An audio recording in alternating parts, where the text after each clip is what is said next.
Question 1. The protection of an internal environment from the harms of fluctuation is the definition of which of the following? Internal environment, चाहे example के तौर पे आप temperature ले रहे हो तो एक सेट पॉइंट है. So to protect those internal environments, बाहर के अंदर बाहर में जो चेंजेस आते हैं, एक्सटर्नल इन्वायरमेंट में जो फ्लक्चुएशंस आ रही हैं उससे, ताकि बॉडी को कोई हार्म ना हो. तो ये जो आपके पास पूरा फिनोमिना है, this is called as osmoregulation. Specifically आप वाटर सॉल्यूट की बात कर रहे होते हो तब आप ऑस्मो रेगुलेशन टर्म का यूज़ करते हो. थर्मो रेगुलेशन यानी कि टेम्परेचर को रेगुलेट करना. एक्सक्रीशन, ये तीनों के तीनों होम्योस्टेसिस का हिस्सा है. ठीक है, तो होम्योस्टेसिस आपके पास सही जवाब है. क्वेश्चन 2 है,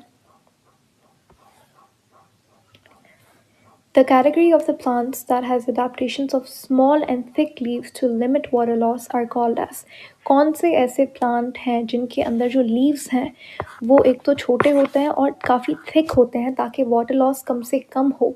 तो ये तो उन्हीं प्लांट्स में होगा जिनको किस चीज़ का मसला है, डिहाइड्रेशन का. और वो प्लांट्स जो डिज़र्ट वाले एरिया में रहते हैं जहाँ पे वाटर लॉस का ख़तरा ज़्यादा है, तो उनको भी डिहाइड्रेशन का प्रॉब्लम रहता है. इस वजह से उनमें रेट ऑफ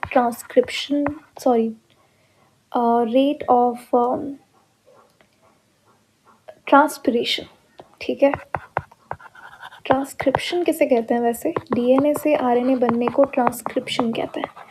और जो वाटर लॉस होता है थ्रू स्टोमेटा उसे ट्रांसपिरेशन कहते हैं. तो ऐसे प्लांट्स में रेट ऑफ ट्रांसपिरेशन क्या होता है, कम होता है. लीव्स स्मॉल होते हैं, स्टोमेटा नीचे वाली साइड पे होता है और थिक लीफ होता है. ऊपर से जो क्यूटिकल होती है इनके ऊपर वो भी काफ़ी थिक होती है. ठीक है, और बहुत सारे ऐसे प्लांट्स होते हैं. अब ये यहाँ पे कौन सा सही जवाब होगा, ऑफकोर्स ज़ीरोफाइट्स की बात कर रहे हो. और कुछ ऐसे ज़ीरोफाइट्स होते हैं जैसे कि कैक्टस का प्लांट हो गया, उनमें लीव्स जो है वो बहुत एक्सट्रीम, जब हॉट वेदर होता है तो उस केस में उनके लीव्स जो है वो पूरे ख़त्म हो जाते हैं. तो इन दैट केस वो अपना मेटाबॉलिज्म के ज़रिए जो पानी उन्होंने स्टोर किया हुआ होता है अपने स्टेम वगैरह में, उस पानी को वो यूज़ कर रहे होते हैं. तो बिल्कुल अपने स्टोमेटा वो क्लोज रखते हैं और लीफ ही शेड हो जाता है. ठीक है, तो ये कुछ अडेप्टेशंस होती हैं ज़ीरोफाइट्स में. बाकी हाइड्रोफाइट्स वो प्लांट होते हैं जो एक्वाटिक एनवायरनमेंट में मिलते हैं. मीसोफाइट्स वो प्लांट होते हैं जो कि मॉडरेट एनवायरनमेंट में आपको मिलेंगे. ठीक है, एंड हाइग्रोफाइट्स आपके पास ऐसा कोई अलग कैटेगरी नहीं होती प्लांट्स की. सही जवाब यहाँ पे क्या हो जाएगा, ज़ीरोफाइट्स. क्वेश्चन 3 है, the environment where the animals produce large volumes of diluted urine. तो डाइल्यूटेड यूरिन कब प्रोड्यूस होगा, जब एक ऑर्गेनिज्म में, एक एनिमल में फ्लडिंग ऑफ सेल हो रही हो. तो उस केस में पानी उसकी बॉडी में ज़्यादा है तो वो अपनी बॉडी से पानी को निकालेगा थ्रू यूरिन. डाइल्यूटेड यूरिन में पानी की क्वांटिटी क्या होगी, ज़्यादा होगी. कंसनट्रेटेड यूरिन में पानी की क्वांटिटी क्या होगी, कम होगी. तो डाइल्यूटेड यूरिन कब प्रोड्यूस होगा, जब बाहर आपके पास कैसा एनवायरनमेंट हो, हाइपोटोनिक हो. ठीक है, उसने पूछा है कि the environment where animal produce, animal के अंदर का एनवायरनमेंट नहीं, वो एनवायरनमेंट जहाँ पे एनिमल रह रहा है. तो वो इन्वायरमेंट अगर हाइपोटोनिक है, हाइपोटोनिक एक्वाटिक इन्वायरमेंट है, तो उस केस में सारा का सारा पानी अंदर आएगा ऑर्गेनिज्म की बॉडी में. ठीक है, एंड देन उसे फिर फ्लडिंग ऑफ सेल की प्रॉब्लम होगी, इसलिए पानी उसको बाहर जल्दी जल्दी एक्सक्रीट करना है. तो डाइल्यूटेड यूरिन प्रोड्यूस होगा उस केस में. तो hypotonic is the right answer. ठीक है, और ऐसा कब होता है, ऐसा फ्रेश वाटर एनिमल्स में होता है. They gain a lot of water osmotically. ठीक है, so they must excrete it as dilute urine. Then we got question 4. Which of the following is called as excretophore?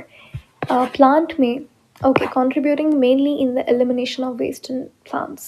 So plant में ये आपके पास एक basic statement है, line based question है, बड़ा आसान सा, कि excretophore leaves को कहा जाता है. ठीक है, क्योंकि leaves removes waste by dropping and by transpiration. तो leaves is the right answer. The excretory product that requires minimum water for its elimination compared to others is uric acid. Uric acid को सिर्फ 1 ml for 1 gram of uric acid इतना ही required होता है, जबकि 1 gram ammonia के लिए 100 ml of water is required, while for urea के लिए I think 10 ml. 10 ml for 1 gram of urea, ठीक है। और क्रिएटिनिन भी आपके पास एक वेस्ट प्रोडक्ट होता है जो कि क्रिएटिन के रिजल्ट क्रिएटिन के ब्रेकडाउन से बनता है। क्रिएटिन आपके पास मसल के अंदर एक एनर्जी स्टोरिंग मॉलिक्यूल होता है, ठीक है।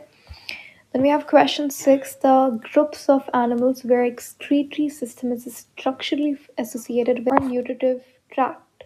तो आपके पास सिर्फ एक ही ग्रुप ऑफ एनिमल्स है जिनके अंदर एक्सक्रीशन और डाइजेशन यानी कि जो एलिमेंट्री कैनाल है वो और एक्सक्रीटरी सिस्टम है वो कहीं ना कहीं एसोसिएटेड होते हैं। तो हम यहाँ पे इंसेक्ट्स की बात, उनमें क्या होता है कि उनका जो एक्सक्रीटरी प्रोडक्ट है, जो नाइट्रोजनस वेस्ट है, जो कि यूरिक एसिड होता है, वो भी क्रिस्टल्स की फॉर्म में फीसिस के थ्रू पास आउट हो रहा है, जबकि दूसरे एनिमल्स में ऐसा नहीं होता।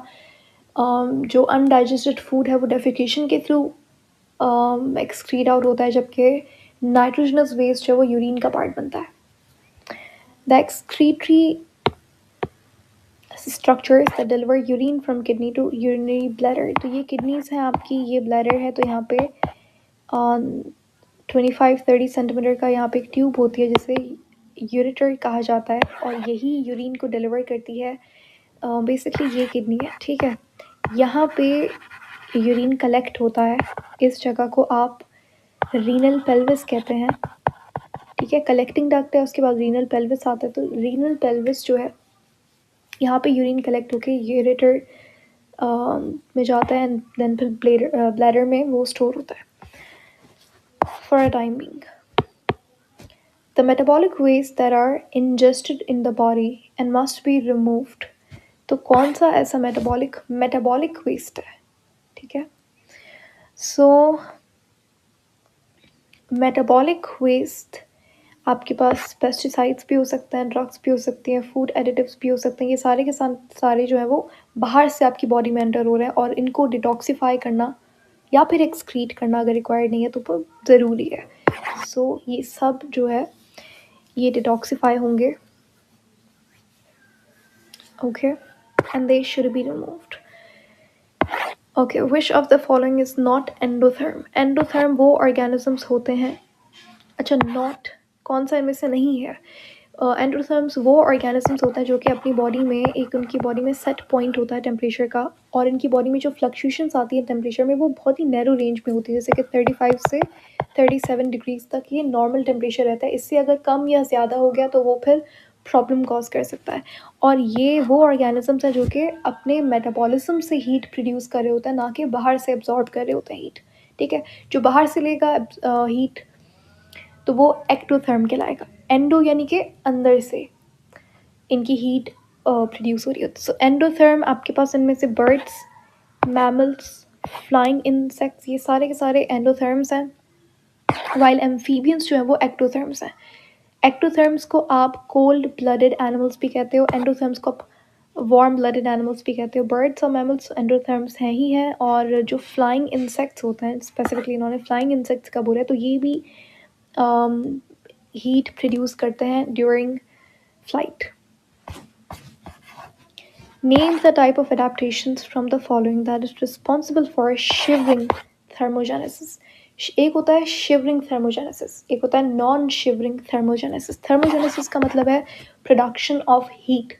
तो शिवरिंग थर्मोजेनेसिस के अंदर आपके पास जब आप फिजिकली हीट प्रोड्यूस करोगे, जैसे मसल की कॉन्ट्रैक्शन करवा के, तो वो शिवरिंग थर्मोजेनेसिस में आता है। लेकिन अगर आप वेजो कॉन्स्ट्रिक्शन करके हीट को सेव करोगे तो वो फिर नॉन शिवरिंग में आएगा, ठीक है। तो शिवरिंग अडेप्टेशंस जो होती हैं, शिवरिंग थर्मोजेनेसिस, जहाँ पे आप हीट प्रोड्यूस कर रहे होते हो फिजियोलॉजिकली, यानी कि आप फिजिकली हीट बना रहे हो, ठीक है। तो शिवरिंग जो है it's a physiological response to produce heat by rapid muscle contractions. तो बी सही जवाब है। आसान से क्वेश्चन से फ्रॉम चैप्टर एक्सक्रीशन और होम्योस्टेसिस।